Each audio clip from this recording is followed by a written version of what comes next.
Okay, game one here. My son's going to help me run through these battle reports real quick. So the first opponent I have is Renato. Yeah, I matched up game one against him in the tournament. On my side, it kind of looked like this. I have a unit of spear with musician standard. The Hurricanum, I don't know why I keep doing this, but I keep it too far away from my halberdier unit. Demigriffs, musician standard, Hellblaster. 40 halberdiers with the warrior priest, the BSB, and the level 1 fire mage in there. Took out the level 2 level 1s. 2 detachment of 5 archers. The Luminarch I added Helm of the Skaven Slayer, and with that guy there, the Pegasus Captain, the Lance, and the Reiksguard Stubborn Knights with musician and standard. So facing me is Renato. This is after Vanguard, and we're proxying this in my basement, like I'll report later. But this is what I'm looking at. Vanguarded Wolf Riders. They come up to there. He has on the hill over here, he has 3 bolt throwers and a rock lobber, a mangler. He has 4 units of 30 night goblins with no upgrades other than, no upgrades. He has 2 doom divers in the back. He has another hill over here that represents, we have 3 bolt throwers and a rock lobber. And then he has 2 chariots over here. And he actually, and I also wanted to point out, he has 6 level 1 Night Goblin mages that were, 2 chariots, yeah. 6 level 1 Night Goblin shamans. So I'm using them as, they were roughly like this. He wasn't afraid. So 1, 2, 3, 4. Oh, there's a white one over there. 6, 1, 2. Yeah, there is only 5. Okay. You got them all? 1, 2, 3. There is only 5. Yeah. I'll have to put one more on the table. But anyways, just want to give you a short little glimpse of this. Turn 1, Renato actually went first, and I believe he kind of moved up. I already did turn 1. He kind of moved up a little bit like this. And I'll get back with my response to that.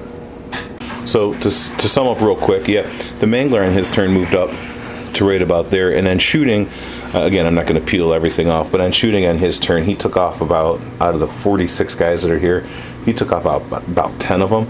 And my response to this in my movement phase was to charge these guys, and he held because he has fanatics. I'm not going to loosen all the fanatics and stuff, but he wound up killing a complete demigriff with fanatics as I charged and went over them. And we had this battle to do. These guys moved up because I felt like I really needed to get into that hill up there. And let's see, I do believe, oops, forgot to move these guys up. These guys moved up something like that. But anyways, and then in my magic phase, I really didn't get anything done. I think I did the fire mage at the mangler, didn't wound it. I did the luminarch at the mangler, didn't wound it. And I thought, man, those knights there are going to be toast.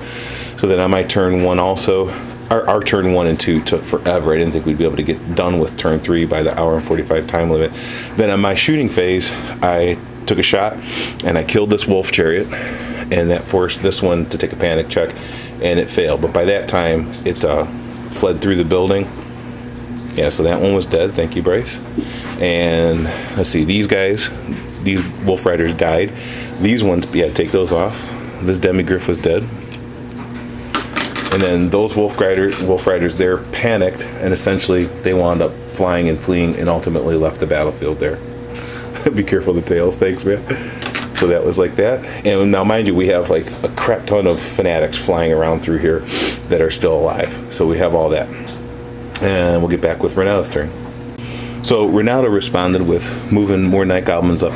The mangler squig came within 1 inch of wrecking those knights and bouncing through and hitting the Capticus, but now I didn't have enough room to wheel through there to be able to hit on that turn. And on his turn, he continued bolt throwing the demigriffs and just trying to wreck them and stuff. And I think I wound up losing another one. So it looked kind of like this. And like I said, each one of these Night Goblin units has 2 fanatics in it. So he's magicking me with all the spells from Little Wad because he has them all, because he has 6 magic users, and he's shooting me and pounding me. But this chariot was fleeing from when I shot him on turn 1 there, and I came over to here. And this is where it really got crazy, because what ultimately happened is that I believe the Demi charged this chariot, which then fled through this goblin unit, which panicked and ultimately wound up dying and bouncing completely off the board. And then the demigriff redirected into, can you take one of those shamans and put them up a little closer? Either one, it doesn't matter. Like right about here. Yeah. So the chariot, go ahead and take the chariot off. Chariot is already fleeing, so it had to flee. It went off the table. Panicked those night goblins that were right behind it. They bounced right off the table. You can take those ones off or just slide them off to the side.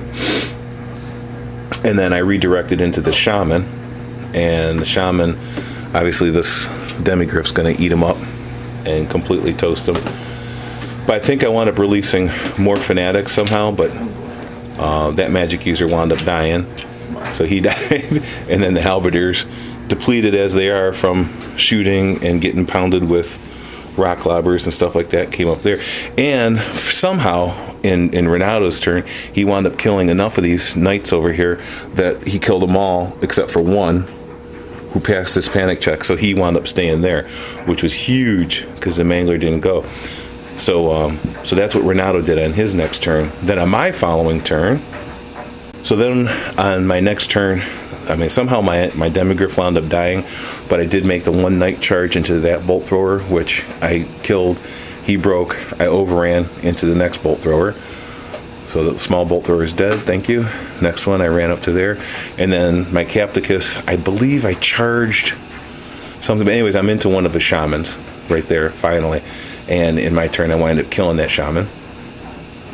And so it kind of looked like this. I don't know what I was doing. Oh, that's what I was doing. The Luminarch was trying to pick off mages. And I would do like hit, wound, and then do one wound. And they have 2 wounds. And it was very frustrating. So then it looked like this. Most of the fanatics at this time had wound up dying in the middle of the table. So the next turn showed some more like kind of craziness because this captain, after I killed that shaman, can you put him in the flank of that unit there? Yeah, so he wound up going in the flank there on my turn, and I believe this depleted halberdier unit ultimately made it into those goblins there. Thank you, Bryce.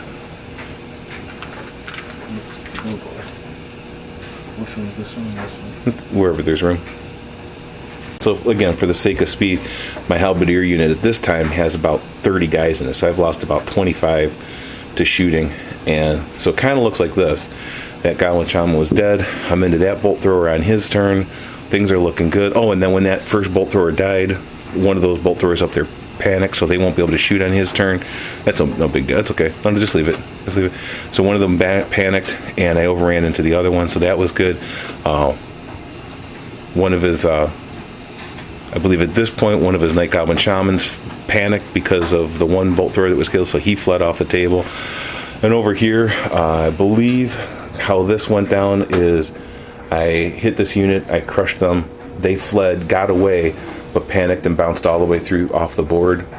Okay. And ultimately at this time, oh, I remember what happened. Hold on. All right, that's right. So they panicked and fled off the table. And then somehow, can you move that unit up forward about 12 inches? Just the unit? Yeah, the whole unit. So somehow the battle wound up looking like this. And this is probably mismeasured wrong, but whatever. So my captain actually goes into the flank here. I win combat, but he's steadfast. So these 2 units were actually a little bit closer together, but hold on, don't move anything. So what happened was I hit this unit, and he was steadfast, but failed, and he panicked, or he fled, and he fled far enough to hit this unit. So this goblin unit here fled through this goblin unit and ended right about there. And then this goblin unit panicked when it got fled through and bounced through and went almost to the very edge of the table. So this one's dead? No, they're both alive, but just got fled through. So it kind of looked like this. First unit bounced through and fled and went to there. And then the second unit failed its panic text and bounced and went to there. So they're both fleeing. And they're both fleeing at the start of my next turn, which was huge. Because then he had a turn. The close one, this one here, failed to rally, so it went off the board. This one failed to rally and moved to so you could just take this one off. This one then moved to this guy's spot and was gone. So then when it became my next turn, what I wound up doing is charging this one, which automatically has to flee, so it went right off the board. Well, hold on. Then I redirected and went into one of those mages up there. Yeah. So then that unit was off the table.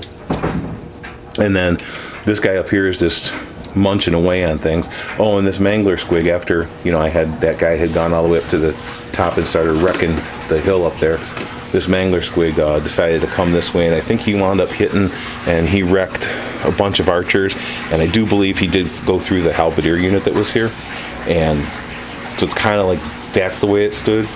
And mind you, there was still like fanatic or two here, fanatic or two there, or whatever, but I'm kind of conserving all my points. And by this time, these spearmen that were way over here in the corner were all the way up here. In the meantime, he's trying to shoot the Hurk on him. He's missing on the bolt throwers. He's missing on everything.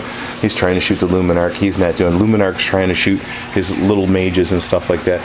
But ultimately, after, let's see, 2, 4, 6, 8 fanatics came out of his unit, plus the mangler, the game ended up kind of like this, and Renato got no points at all, and I got 19, so I got the win for 15, and I got enough banners to get me into his deployment zone for 19 out of 21 points on this game. It was kind of crazy.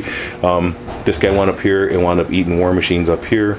Nothing of his blew up or anything, but it was kind of crazy, and that was kind of that battle report. Again, just a quick synopsis. I did take the risk and shoot the Hellblaster at this thing, and I wound up killing the Mangler. Oh, no. What happened was, Mangler was, this is kind of funny, Mangler was random direction at this time, so he rolled for the Mangler in the direction, and the Mangler went right into the Fanatic. So they both have death throws. So the Mangler did its death throws on, or did its wounds on the Fanatic, and the Fanatic did 2 dice 6 strength 5 on the Mangler, and they killed each other. So yeah, I didn't even have to maybe blow up my Hellblaster. That was kind of comical. So that was game 1 for me. It was 19-5. Renato goes down in flames.